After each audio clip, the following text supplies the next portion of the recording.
Electron contributed bye neutral atom method. तो neutral atom method में हम लोग इलेक्ट्रॉन कंट्रीब्यूशन देखेंगे कि कौन सा लिगेंड कितना इलेक्ट्रॉन देगा। तो आप एक बात याद रखना, जितना हेप्टिसिटी उतने इलेक्ट्रॉन, जितनी हेप्टिसिटी उतने इलेक्ट्रॉन, ये बात आप याद रखना है ना भाई। जैसे कि अपन देखते हैं, ये एक लिगेंड है,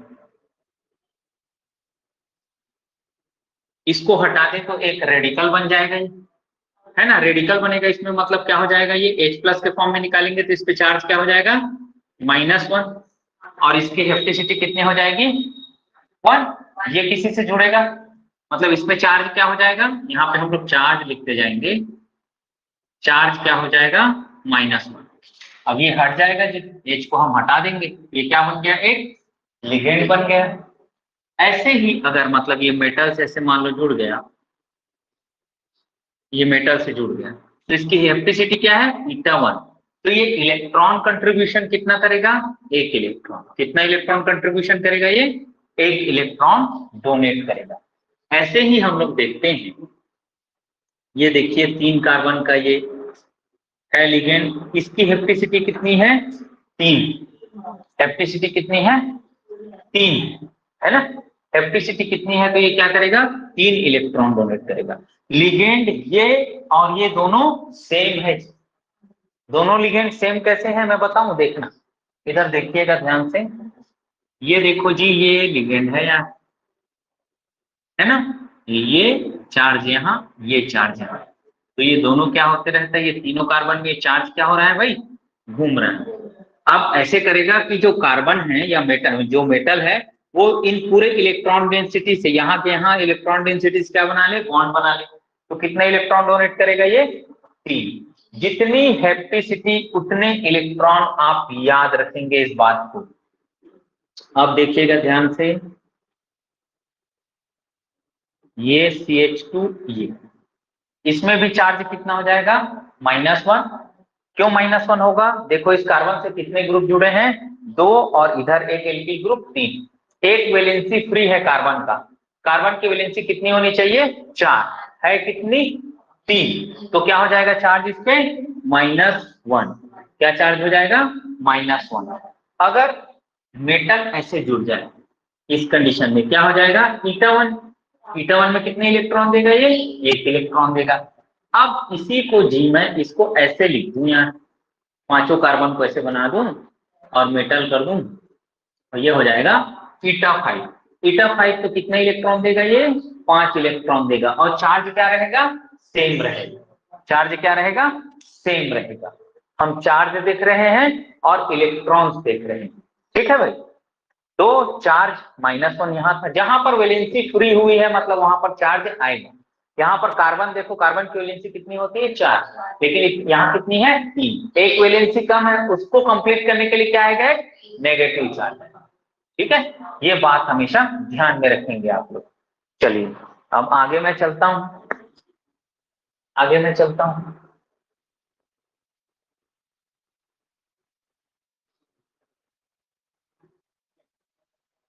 अब हम लोग देखते हैं, जैसे ये एक कंपाउंड है, एक यहाँ पर हम लोग H को H- के फॉर्म में निकाल रहे हैं। क्यों निकाल रहे हैं ऐसा हम लोग, क्योंकि ना जी H- के फॉर्म में निकालेंगे तो यहाँ पर क्या आएगा, पॉजिटिव चार्ज, और ये लिगेंड क्या होगा, फिर एरोमेटिक होगा। ये लिगेंड क्या होगा जी, एरोमेटिक होगा।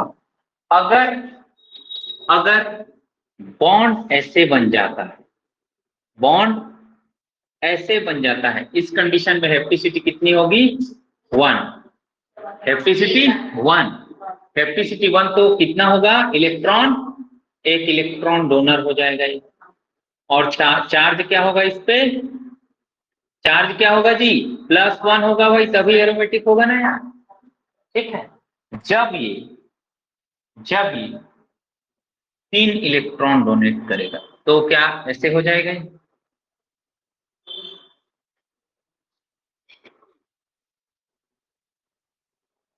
ये 3, कितना इलेक्ट्रॉन? 3 इलेक्ट्रॉन देगा, है ना। बीटा 3 3 इलेक्ट्रॉन देगा। अब आते हैं आगे, देखिए आप लोग,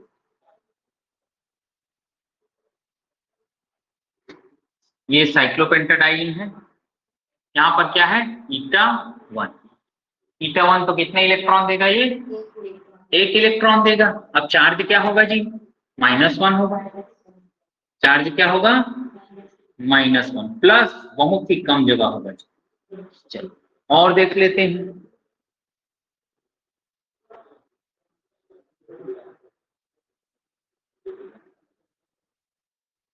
ये क्या है? ईटा 3 मतलब 3 इलेक्ट्रॉन। चार्ज कितना है? -1 है। अभी भी चार्ज -1। किससे आया है ये चीज? ये इस एरोमेटिक चीज से आया है नया। किससे? साइक्लोपेंटाडाई इनाइल एनायन। साइक्लोपेंटा डाई इनाइल एनायन से आया है ना। तो ईटा 3 3 इलेक्ट्रॉन। ऐसे ही क्या हो जाएगा? ये क्या है? ईटा 5 तो 5 इलेक्ट्रॉन। चार्ज रिमेन्स सेम, है ना। चार्ज -1 ही होगा। इसमें इस साइक्लोपेंटा डाइइन में, डाइइनाइल एनायन में चार्ज -1 ही होगा, इसमें +1 ही होगा। हेप्टिसिटी के हिसाब से इलेक्ट्रॉन कंट्रीब्यूशन क्या होते जाएगा? बढ़ते जाएगा, कम होते जाएगा। ठीक है। प्लस माइनस कैसे पहचानेंगे? जैसे कि ये इसका पेरेंट कंपाउंड क्या है ये देखेंगे। पेरेंट कंपाउंड एरोमेटिक माइनस में होता है तो चार्ज माइनस में। अब बाकी जो हम लोग चैन वाला सिस्टम जो देखे उसमें तो कॉमन है, एक वैलेंसी फ्री है। वैलेंसी फ्री है मतलब वहां पे उतना माइनस आ जाए, है ना। वो वैलेंसी फ्री है तो माइनस आ जाएगा। कैसे वैलेंसी फ्री है बोल रहा हूं मैं? मतलब मैं ये बोल रहा हूं जी, ये देखिए ये अभी CH3 है ना, CH2 CH3 है। अब यहाँ पे मैं CH3 को CH2 कर दूं, यहाँ एक बॉन्ड ये खाली हो गया इसका। अब ये बॉन्ड खाली हो गया ना, यही मेटल से बनेगा, नहीं बना है तो इस पे -1 चार्ज, है ना। ऐसे मैं बोल रहा हूं। चलो आ जाओ आगे, मिटाता हूं अब मैं।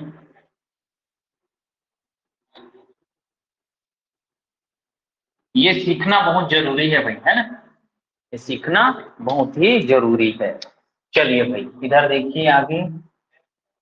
अब हमको पता है जी, ये सिस्टम जब आएगा, ये सिस्टम जब आएगा, ये देखो एरोमेटिक है, मतलब हमेशा के लिए इसमें चार्ज क्या मान लेंगे आप? हाँ, चार्ज क्या मान लेंगे? +1। अब जितनी हेप्टिसिटी में वो काम करेगा वो दिख जाएगा हमको। 3 में कर रहा है, 5 में कर रहा है, 7 में कर रहा है। 7 में करेगा तो 7 इलेक्ट्रॉन देगा, 5 में करेगा तो 5 इलेक्ट्रॉन देगा, 3 में करेगा तो 3 और 1 में करेगा तो 1। काम खत्म। चलो अब आ जाओ भैया यहाँ।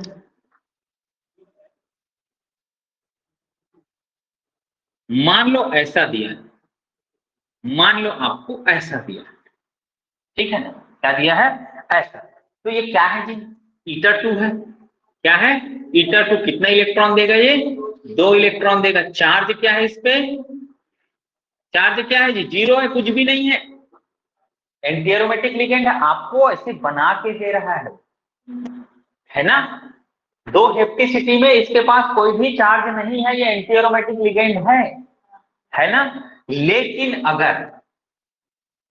अगर ये आपको ऐसे में मिल गया, ऐसे में मिल गया, ऐसे में ईटा 4, तो ईटा 4 में मिल गया ना ये, तो ईटा 4 में कितने इलेक्ट्रॉन डोनेट करेगा ये? 4 इलेक्ट्रॉन डोनेट करेगा। और इस पे चार्ज क्या होगा? चार्ज क्या होगा जी? -2 चार्ज होगा इस पे। अब वो -2 चार्ज कहाँ कैसे बनेगा? वो ना मेटल के इलेक्ट्रॉन को लेता है और दो, इसीलिए ना देखो टोटल पाई इलेक्ट्रॉन इसमें कितने होंगे? 6। ऐसे होगा ये, मतलब एक मैजिकल टाइप का लिगेंड है भाई ये। मैं आपको दिखाता हूँ ये क्या रहता है। ऐसे क्वेश्चन आता है जब हम लोग सेमेस्टर एग्जाम में हम लोग पढ़ते हैं, सेकेंड सेम में क्या रहता है? Cyclobutadiene is a anti aromatic ligand. After coordination with iron it becomes aromatic, justify the statement, ऐसे क्वेश्चन आता है। और ये क्या बनाता है भाई, ये हाफ सैंडविच कंपाउंड बनाता है। हाफ सैंडविच मैं बना के दिखाऊंगा, अभी देखना। तो यहाँ पे क्या होता है, ये ऐसे एंटी एरोमेटिक है ना, तो ये एंटी एरोमेटिक है, तो ये क्या करता है जी, ये ना मेटल को ऑक्सीडाइज करता है। क्या करता है, मेटल को ऑक्सीडाइज करता है, और जितना भी इलेक्ट्रॉन आता है वो लेता है। इलेक्ट्रॉन को ले लिया यार, मान लो एक नेगेटिव और 2 इलेक्ट्रॉन यहाँ आए, एक नेगेटिव, मतलब क्या हो गया, इसके पास 6 पाई इलेक्ट्रॉन, अभी एरोमेटिक हो गया। अब क्या करेगा, ये मेटल से कंबाइन हो जाएगा। क्या कर लेगा, मेटल से कंबाइन हो जाएगा यार, मेटल से चारों कार्बन से ये बॉन्ड बना लेगा ये। अब ईटा 4 हो गया, और इलेक्ट्रॉन कितना है, खुद का कितना है, 4। एरोमेटिक वाले एलिमेंट कितने हैं, 6। एरोमेटिक वाले एलिमेंट कितने हैं, 6। 2 2 4 और 6, तब तो एरोमेटिक है। लेकिन खुद का इलेक्ट्रॉन कितना है, 4, इसलिए इलेक्ट्रॉन कंट्रीब्यूशन 4। ये क्वेश्चन है भाई। 2 इलेक्ट्रॉन इसको किस कहां से लिया है, ये मेटल से खुद मांगा है ना। तो ये जैसे एक कंपाउंड होता है इसका, ऐसे टाइप का, शायद यही है FeCO3 ऐसे। तो ये 4 4 8 12 12 6 18, देखो 4 इलेक्ट्रॉन ये देगा एफटीसीटी में। इसके वैलेंस इलेक्ट्रॉन कितने हैं, 8। मैं बोला था याद कर लेना आप लोग, 8। और एक कार्बोनाइल 2 इलेक्ट्रॉन, तो 3 कार्बोनाइल 6 इलेक्ट्रॉन, 8 से 14 और 4 18। तो 18 इलेक्ट्रॉनिक स्पीसीज होता है ये, और ये काफी स्टेबल भी होता है। ठीक है, चलो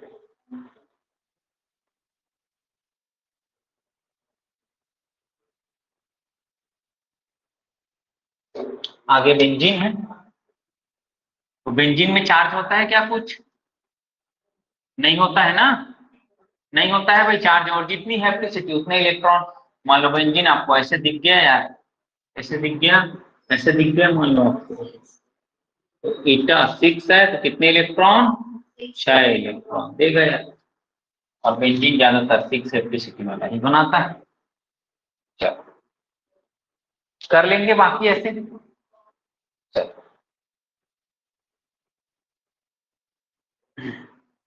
जितनी हैप्टिसिटी उतने इलेक्ट्रॉन, इसका कॉन्सेप्ट यही है।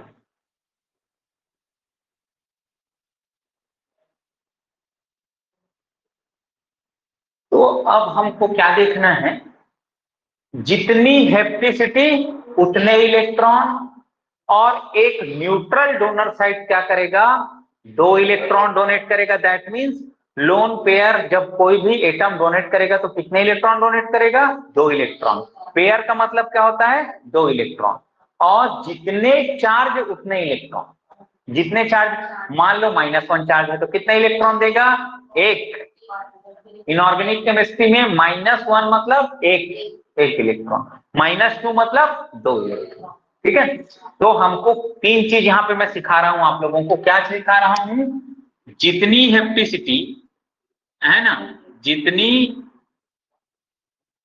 हैप्टिसिटी उतने इलेक्ट्रॉन। दूसरा क्या सिखाया हूं, एक न्यूट्रल डोनर साइट, एक न्यूट्रल डोनर साइट क्या करेगा, 2 इलेक्ट्रॉन देगा। और जितने चार्ज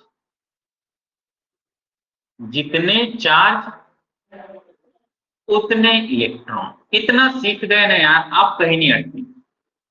जितनी हैप्टिसिटी उतने इलेक्ट्रॉन, मान लो 1 है हैप्टिसिटी तो 1 इलेक्ट्रॉन, 2 है तो 2, 3 है तो 3, 3 है तो 3, 4 है तो 4, 5 है तो 5, जैसे जितना होगा उतना।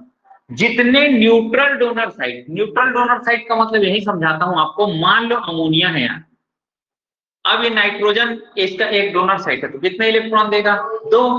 ऐसे ही H2O है, इसके पास 2 लोन पेयर है, लेकिन एक ही लोन पेयर को वो डोनेट करता है, ये भी 2 इलेक्ट्रॉन देगा, है ना। अब चार्ज वाले में आ जाओ, ये फ्लोराइड, क्लोराइड, ब्रोमाइड, आयोडाइड, जितना -1 है कितने इलेक्ट्रॉन देंगे, ये 1 इलेक्ट्रॉन। भ्रम में नहीं रहना कि 2 इलेक्ट्रॉन देंगे। हाँ, 2 इलेक्ट्रॉन कब देंगे, जब ये ऑक्सीडेशन स्टेट मेथड से कैलकुलेट करें। हम बिना ऑक्सीडेशन स्टेट निकाले अभी क्या निकालेंगे, EAN effective atomic number by neutral atom method. Neutral atom method best method होता है इफेक्टिव एटॉमिक नंबर कैलकुलेट करने का तरीका। हम बिना ऑक्सीडेशन स्टेट निकाले ही क्या निकाल सकते हैं, इफेक्टिव एटॉमिक नंबर निकाल सकते हैं। ये न्यूट्रल एटम मेथड का फायदा है भाई। तो अपन को तीन चीज याद रखना है, जितनी हेप्टिसिटी उतने इलेक्ट्रॉन, जैसे कि ईटा 1 है तो 1, 2 है तो 2, 3 है तो 3, 6 है तो 6, इतना। एक न्यूट्रल डोनर साइड, जैसे इसमें इथिलीन डाइअमीन की मैं बात करूं, इथिलीन डाइअमीन में कितने डोनर साइट हैं, 2 डोनर साइट है, तो दोनों न्यूट्रल हैं, तो यहां 2 इलेक्ट्रॉन, यहां 2 इलेक्ट्रॉन, कितने इलेक्ट्रॉन डोनेट करेगा ये, 4 इलेक्ट्रॉन, है ना। ऐसे ही हमारे पास क्या है, -1 जितने चार्ज होंगे वो 1 इलेक्ट्रॉन डोनेट करेंगे। चलिए और आता हूं मैं कुछ पे, NH2 CH2 CO-। अब यहां पर ये 2 इलेक्ट्रॉन और यहां से 1 इलेक्ट्रॉन, यहां से 2 इलेक्ट्रॉन कहां से, न्यूट्रल डोनर साइड से, 1 इलेक्ट्रॉन कहां से, इस नेगेटिव चार्ज से। टोटल कितने इलेक्ट्रॉन देगा ये, 3 इलेक्ट्रॉन। क्या है ये, ग्लाइसिनेटो लिगेंड है भाई। क्या लिगेंड है ये, ग्लाइसिनेटो लिगेंड है, ठीक है।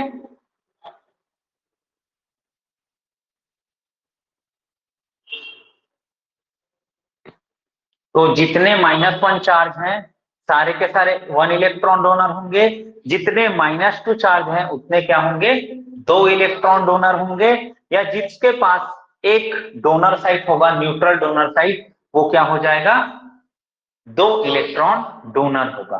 3 इलेक्ट्रॉन डोनर बहुत गिने चुने कंपाउंड होते हैं।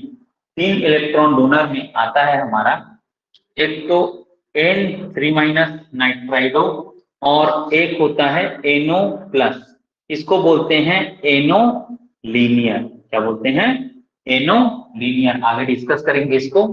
और फॉस्फेटो लिगेंड और है CR, ये 3- रहता है।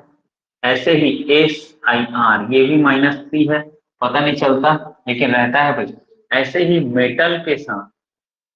मेटल के साथ कार्बन जब ट्रिपल बॉन्ड से मतलब जुड़ जाए, यही जुड़ा है यहाँ पे, तो ये 3 इलेक्ट्रॉन देते हैं। ऐसे ही हम लोग 4 इलेक्ट्रॉन डोनर की बात करते हैं। 4 इलेक्ट्रॉन डोनर में इथाइलिन डाइअमीन, बाइपिरिडीन, हम लोगों को पता है इसका स्ट्रक्चर, ऑर्थोफिनेंथ्रोलिन, है ना, और एल्काइन। जब एल्काइन क्या हो जाए, ब्रिजिंग कंडीशन में हो जाए। ब्रिजिंग कंडीशन में मतलब ऐसे 2 मेटल के बीच क्या बना दे, ब्रिज। तो इस यहां से 2 इलेक्ट्रॉन और यहां से 2 इलेक्ट्रॉन, मतलब टोटल 4 इलेक्ट्रॉन ये डोनेट करेगा, है ना। ऐसे ही 5 electron, 6 electron, 7 electron, 8 electron donor भी हो सकते हैं। किसके हिसाब से, अकॉर्डिंग टू हेप्टिसिटी।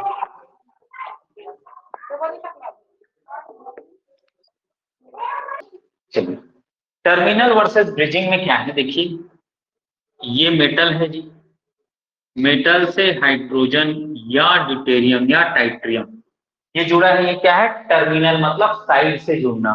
ब्रिजिंग होना मतलब 2 मेटल के बीच में आ जाना जी।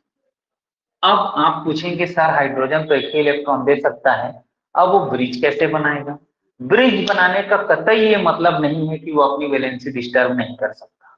ब्रिज बनाने का मतलब ये है इलेक्ट्रॉन डेंसिटी कभी इधर तो कभी उधर, है ना, कभी इधर तो कभी इधर, कभी इधर के साथ बॉन्ड बना रहे हैं कभी इधर, तो एक रिजोनेटिंग टाइप का होता है। तो यहाँ पे भी ये टर्मिनल में भी 1 इलेक्ट्रॉन देगा और ब्रिजिंग में भी क्या करेगा, ये 1 इलेक्ट्रॉन देगा। कौन, हाइड्रोजन, ड्यूटेरियम और टाइट्रियम, ठीक है। चलिए, ऐसे ही अगर कोई एल्किल रेडिकल आ जाए जैसे कि CH3, यहाँ पे भी क्या करेगा, ये 1 इलेक्ट्रॉन देगा। ईटा दिख रहा है इसका, हेप्टिसिटी 1, है ना। ऐसे ही अगर ये ब्रिजिंग में लग जाए, ऐसे ही क्या लग जाए, ब्रिजिंग में लग जाए, तो भी ये एक इलेक्ट्रॉन ही देगा। यहां तक कोई भी दिक्कत नहीं है। OH2 यहां कितने इलेक्ट्रॉन देगा, न्यूट्रल डोनर साइड है तो 2 इलेक्ट्रॉन। अगर वाटर ऐसे ब्रिजिंग करे OH2, तो यहां भी क्या करेगा, वो 2 इलेक्ट्रॉन ही देगा, 2 इलेक्ट्रॉन ही देगा। ऐसे अमोनिया के साथ भी सेम है, अमोनिया भी 2 इलेक्ट्रॉन यहां देगा और 2 इलेक्ट्रॉन यहां। आल्दो वाटर और अमोनिया ब्रिजिंग लिगेंड की कैटेगरी में नहीं आते, फिर भी हम लोग पढ़ रहे हैं। अब देखो, अब इंपॉर्टेंट आ गया भैया कार्बोनाइल, ये टर्मिनल है 2 इलेक्ट्रॉन। अब देखो भैया ये क्या है, म्यू CO है, तब भी कितने इलेक्ट्रॉन देगा ये, 2 इलेक्ट्रॉन। अगर ये CO 3 मेटल से जुड़ जाए, कितने मेटल से, 3 मेटल, इसको क्या बोलेंगे हम लोग, μ3 कार्बोनाइल, तो भी कितने इलेक्ट्रॉन देगा, 2।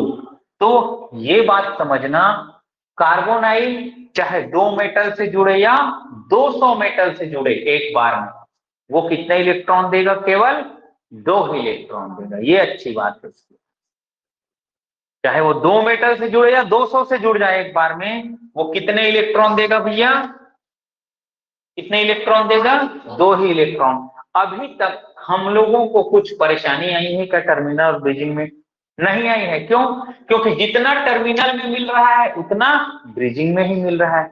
अभी कोई अंतर आया है क्या कि टर्मिनल में 1 दे रहा था, अब ब्रिजिंग में 3-4 दे रहा है, ऐसा कुछ लिगेंड नहीं आया ना।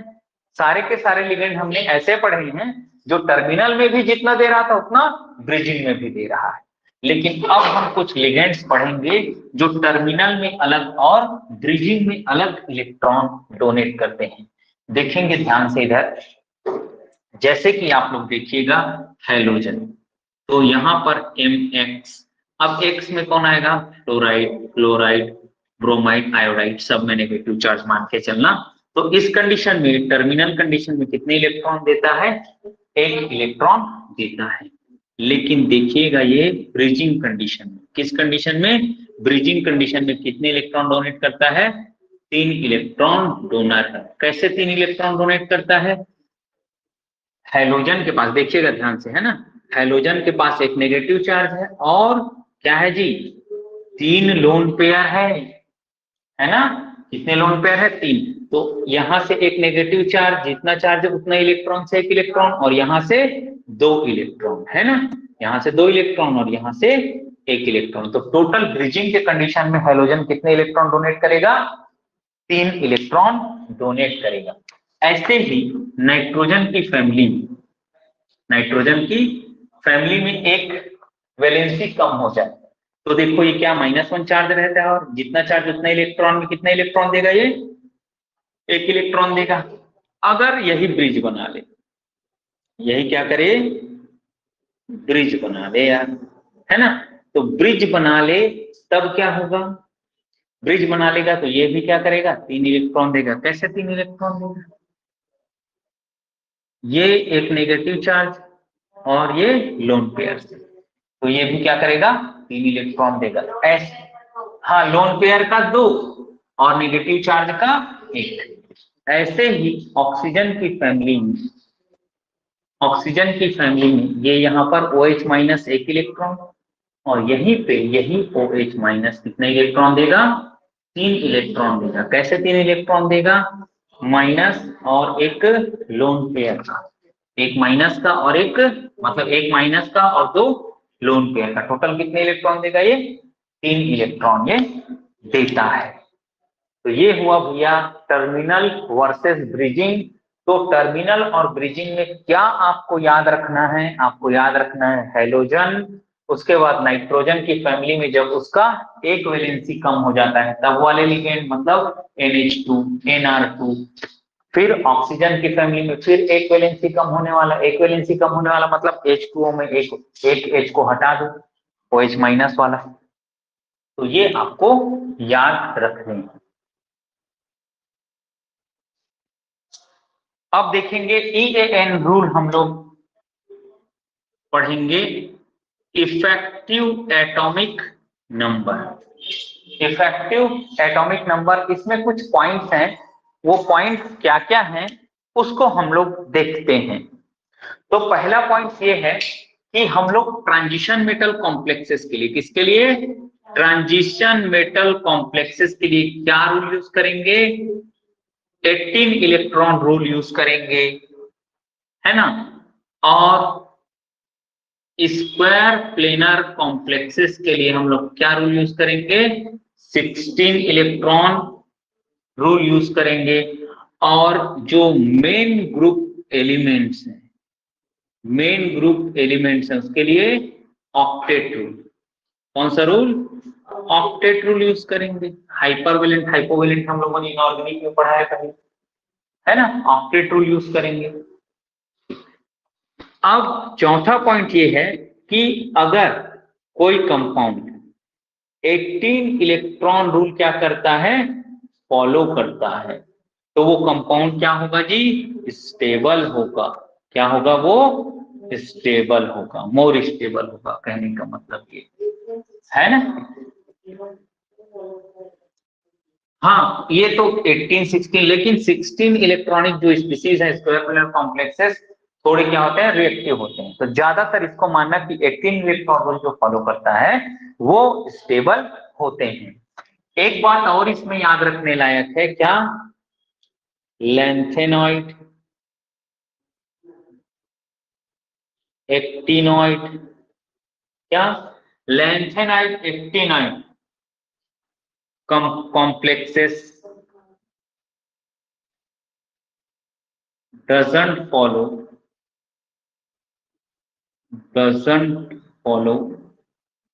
18 electron rule.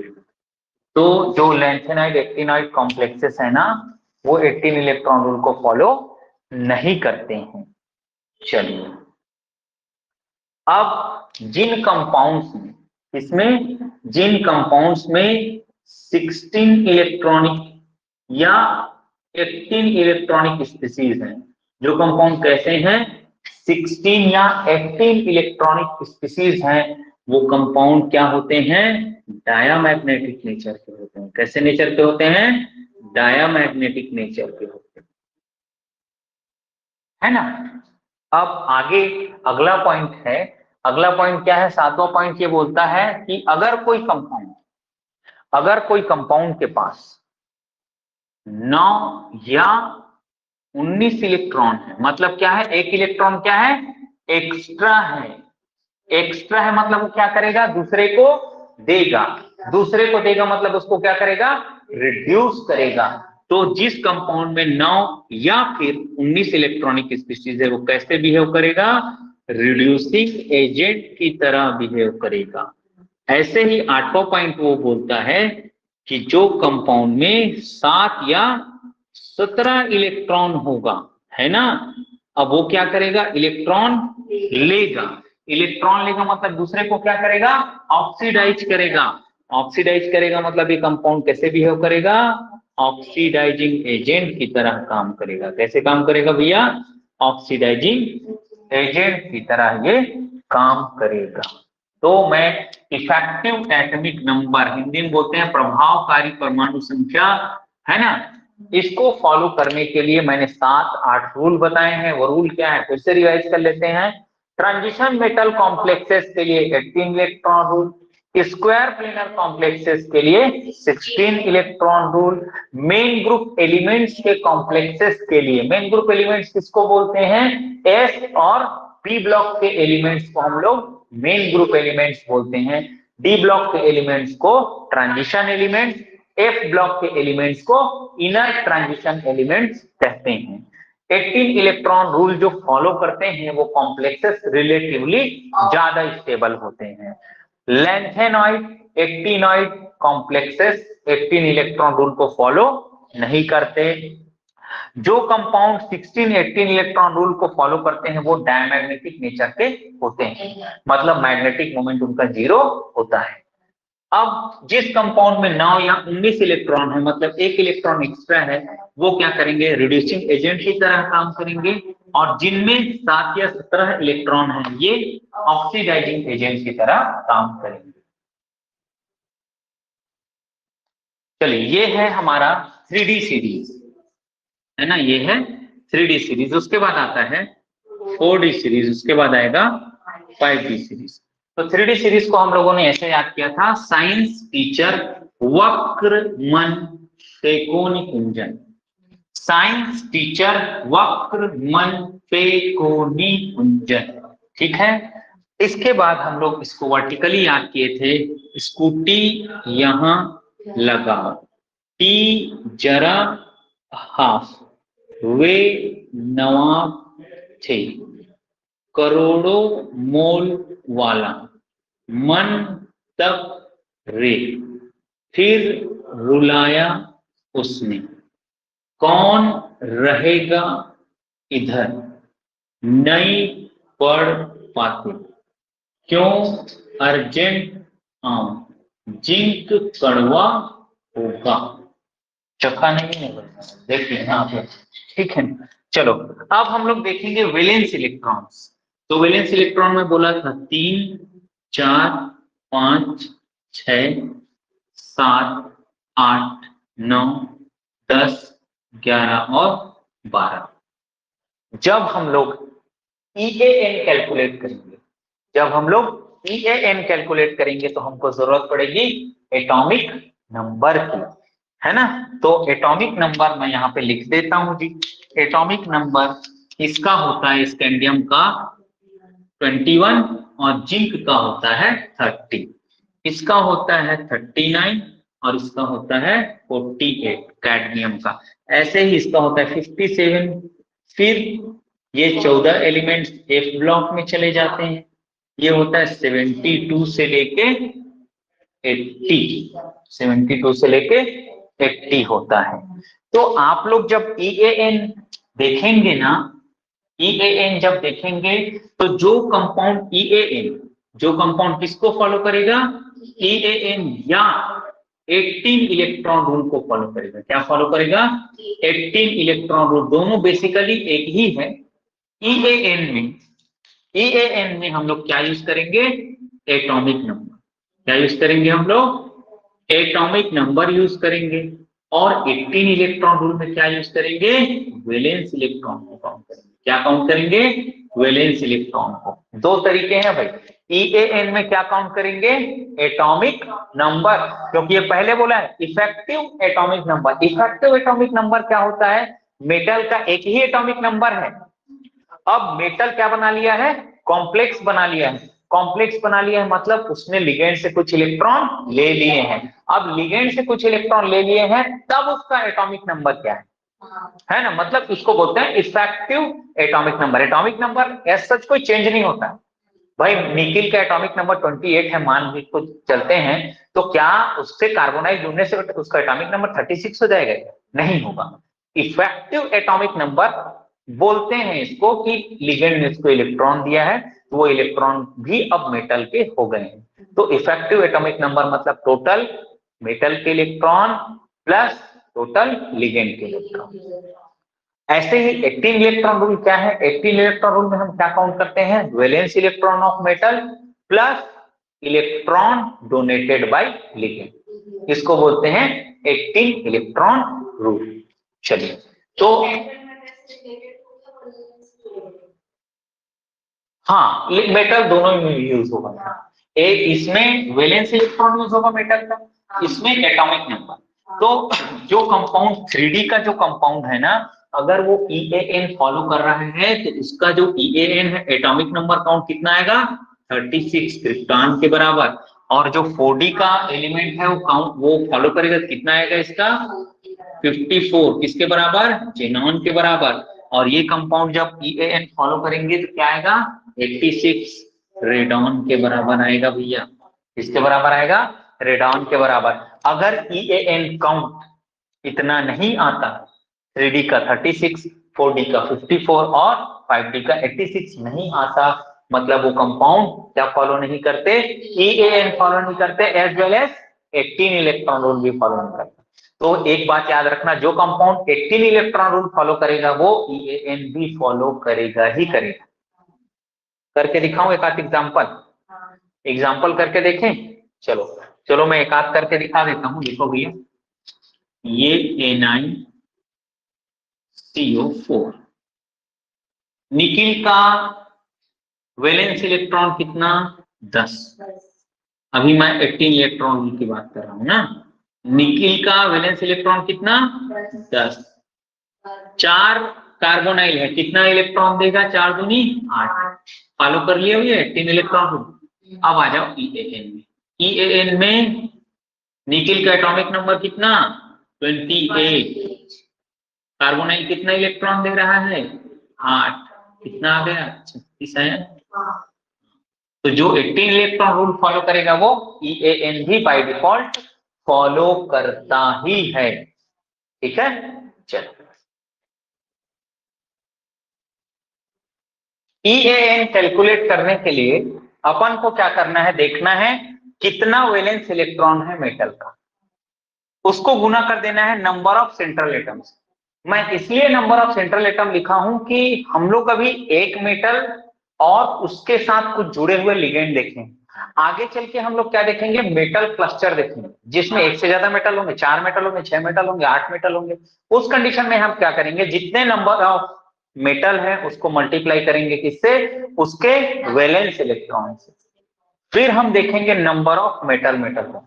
Number of metal metal bond, एक मेटल मेटल बॉन्ड में कितने इलेक्ट्रॉन है, 2। इसलिए क्या कर दिया है, 2 into number of metal metal bond. अगर 2 मेटल मेटल बॉन्ड है तो 4 इलेक्ट्रॉन, 4 है तो 6, ऐसे कुछ होगा, है ना। Number of electron contributed bye encapsulated species. Encapsulated species क्या होता है, मेटल क्लस्टर जब बनाते हैं तब क्या होता है, उनके बीच में एक कैविटी छुपी रहती है, एक खाली जगह छूटा रहता है, वॉइड छूटा रहता है। उसमें अगर कोई लिगेंड आ गया, वो कितना इलेक्ट्रॉन देता है उसका कंट्रीब्यूशन क्या कहलाता है, number of electron contributed bye encapsulated species को बोलते हैं। आगे चल के हम उसको देखेंगे। फिर है number of electron contributed by ligand by hapticity concept. Hapticity से कर लें या चार्ज से कर लें या न्यूट्रल एटम मेथड जो भी दिए हैं उनसे कर लें। फिर plus minus charge, negative charge है तो जोड़ देंगे, पॉजिटिव चार्ज है तो घटा देंगे। फिर 18 इंटू n, जितने मेटल होगा उसका नंबर क्या है ना, जितना नंबर ऑफ मेटल होगा। अगर एक मेटल है तो 18 इलेक्ट्रॉन रूल फॉलो करेगा, तो 2 मेटल है तो कितने बार करेगा, 2 बार फॉलो करेगा। एक एटम है तो 18 इलेक्ट्रॉन काउंट आएगा, 2 है तो 36 आएगा, 3 है तो 54 आएगा, है ना। ठीक है, चलिए ये है फॉर्मूला भाई, EAN के लिए फॉर्मूला। ठीक है, चलो आगे देखते हैं, आगे देखते हैं कि मेटल मेटल बॉन्ड को कैसे हम लोग कैलकुलेट करते। देखिएगा आप लोग ध्यान से,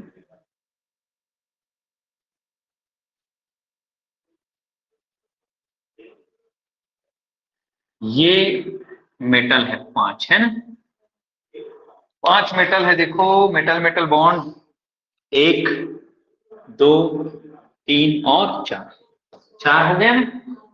फिर 5 6 7 और, तो जब भी कभी 5 मेटल हो एक दूसरे से जुड़े हो तो मेटल मेटल बॉन्ड कितने होंगे, 8 मेटल मेटल बॉन्ड। कितने हम मेटल मेटल बॉन्ड होंगे, 8 मेटल मेटल बॉन्ड होंगे। जब मेटल कितने हो, 5 हो, मेटल कितने हो, 5 हो। चलिए मेरी बात ध्यान से सुनिए फिर से। अभी कितने मेटल मेटल बॉन्ड हैं, 6 बोल रहे हो, 4 है ना। इधर metal metal bond 1 2 3 4 metal metal bond है ना।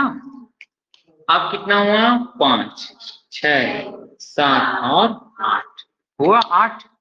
अब देखो 9 10 11 और 9। एक्चुअल में यही क्या है, ऑक्टाहेड्रल। लिथियम में क्या है, यही ऑक्टाहेड्रल, ऊपर नीचे रहता है ना, बस ये डिस्टेंस बिल्कुल बराबर है। तो जब यहाँ कितना मेटल था, 5 मेटल्स था, तब कितने metal metal bond, 8 metal metal bond. जब 6 मेटल रहेंगे तो मेटल मेटल बॉन्ड कितना रहेगा भैया, 12 मेटल मेटल बॉन्ड। कितना मेटल मेटल बॉन्ड रहेगा, 12 मेटल मेटल बॉन्ड रहेगा। समझ गए क्या? चलो,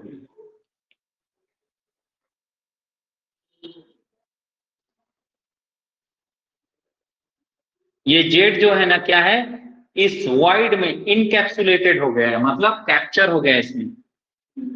ये देखो, ये इनकैप्सुलेटेड स्पीसीज बोलते हैं, एस एस। तो ये जो जेड है, जेड कोई भी हो, मतलब ये इनकैप्सुलेटेड स्पीसीज है, इनकैप्सुलेटेड स्पीसीज। ये जेड जो है इनकैप्सुलेटेड स्पीसीज है, जेड। अब ये जेड क्या हो सकता है जी, जेड हाइड्रोजन हो सकता है, ड्यूटेरियम हो सकता है, टाइट्रियम हो सकता है, या हो सकता है कार्बन, या हो सकता है नाइट्रोजन, या हो सकता है फास्फोरस। इसके अलावा कुछ भी नहीं होता है। तो कार्बन होता है तो हाइड्रोजन, ड्यूटेरियम या टाइट्रियम होता है, कितने इलेक्ट्रॉन देता है, एक। कार्बन होता है तो 4, नाइट्रोजन और फास्फोरस के कंडीशन में ये 5-5 इलेक्ट्रॉन देता है। या कहें कोई एटम उतने ही इलेक्ट्रॉन डोनेट करेगा जितना उसका वैलेंस इलेक्ट्रॉन है। तो ये जो जेड है, इनकैप्सुलेटेड स्पीसीज है ना, वो कितने इलेक्ट्रॉन डोनेट करते हैं, जितना उसके वैलेंस इलेक्ट्रॉन हैं वही क्या करते हैं, वो डोनेट करते हैं। चलो जी, अपन सॉल्व करते हैं भाई। मैं वैलेंस इलेक्ट्रॉन ही यूज करूंगा, है ना, वैलेंस इलेक्ट्रॉन ही यूज करूंगा, या EAN के लिए अपन एटॉमिक नंबर भी यूज कर सकते हैं। चलो, अपन एटॉमिक नंबर यूज करना चाहते हैं, एटॉमिक नंबर यूज कर लेना, दोनों कर लेता हूं। चलो, अब पहले सेंट्रल एटम का एटॉमिक नंबर लिख लो भैया। आयरन का कितना है, 26। ये ईटा 5 है तो कितने इलेक्ट्रॉन देगा, 5। तो जो जितना देगा उसके नीचे नीचे में लिखता हूं ताकि समझ आए, है ना। ये कितने इलेक्ट्रॉन देगा, 5, प्लस आयरन का एटॉमिक नंबर 26, और ये कितने इलेक्ट्रॉन देगा, 2 इंटू 2, एक कार्बोनाइल 2 इलेक्ट्रॉन, 2 कार्बोनाइल 4। क्लोराइड कितने इलेक्ट्रॉन देता है, 1 इलेक्ट्रॉन। जोड़ो, 26 और 5 31, 31 और 5 36, 36 मतलब क्रिप्टॉन, मतलब ये EAN को फॉलो कर रहा है। मैग्नीज का एटॉमिक नंबर कितना जी, 25, और 6 इंटू 2 -1, है ना। 25 मैग्नीज का एटॉमिक नंबर, एक कार्बोनाइल 2 इलेक्ट्रॉन देता है तो 6 है तो 12 देगा, 12 और 25 27, +1 है तो एक इलेक्ट्रॉन कम कर देंगे, कितना आ जाएगा, 36। ये भी EAN को फॉलो कर रहा है। हाइड्राइड कितने इलेक्ट्रॉन देता है, एक। कोबाल्ट के एटॉमिक नंबर 27, 4 दूनी 8, 8 और 27, 35 और 1 36, ये भी फॉलो कर रहा है यार, है ना।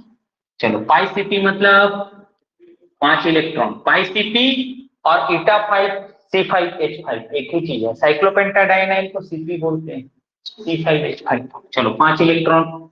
रुथेनियम, अब आके फंस गए यार, है ना। क्या हो गया, रुथेनियम का एटॉमिक नंबर मान लो नहीं पता, किसकी फैमिली का है, आयरन। आयरन का एटॉमिक नंबर, आयरन के वैलेंस शेल में कितने इलेक्ट्रॉन, 8। 8 लिखो, हम निकाल लेंगे इसका एटॉमिक नंबर 8, ठीक। क्लोरीन कितने इलेक्ट्रॉन, 1।